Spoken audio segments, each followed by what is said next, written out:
नमस्कार, मी सुमित भोसले, अध्यक्ष पश्चिम महाराष्ट्र जैन लोक चळवळ.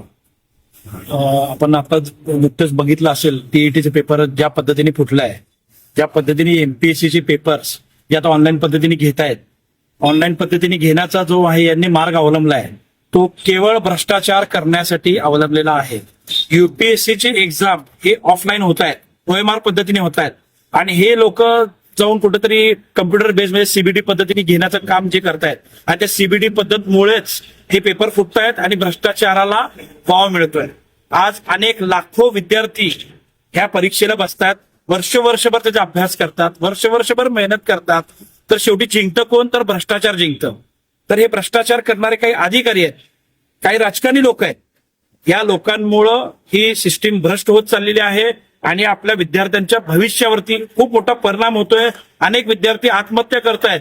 आपण जर देशाचंच भविष्य अंधारात घालायचं काम करत असेल तरी आम्हाला पद्धत नको आहे. तर हे विरोध करण्यासाठी आम्ही आज कलेक्टर साहेबांना निवेदन द्यायला आलो होतो.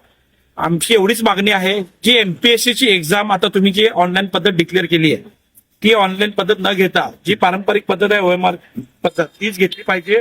आणि जे टीईटीची एक्झाम आहे ती सुद्धा ते म्हणतात की आयबीपीएसच्या पद्धतीने घेणार. जे आयबीपीएस केलं तरी शेवटी आज ती संस्था बदनामच आहे. जे मध्य प्रदेशमध्ये झालंय ते महाराष्ट्रात आम्हाला करायचं नाही. ज्या पद्धतीने व्यापम घोटाळा झाला अनेक राज्यात त्याची जी संस्था ही सीबीडी पद्धत आहे, आयबीपीएस पद्धत आहे, यांनी भ्रष्टाचार केलेला आहे आणि पेपर फोडलेला आहे. तर आम्हाला ती पद्धत नकोय. ओएमआर पद्धत अगदी योग्य आहे. युपीएससीची एक्झाम सुद्धा ओएमआर पद्धतीनेच घेतल्या जातात. बिहार असेल, उत्तर प्रदेश असेल, दिल्ली असेल, अनेक राज्यामध्ये ओएमआर पद्धत लागू आहे. तिथे कुठेही ऑनलाईन पद्धत नाहीये. हे कारण सांगतात की फास्ट पद्धत, लवकर निकाल लागतो. एमपीएससीने ओएमआर पद्धतीच्या अवलंब करून 22 दिवसात निकाल लावलाय. तो आजपर्यंत भारतात कोणी एवढा फास्ट निकाल लावलेला नाहीये. तर तीच पद्धत घेतली पाहिजे अशी आमची प्रमुख मागणी.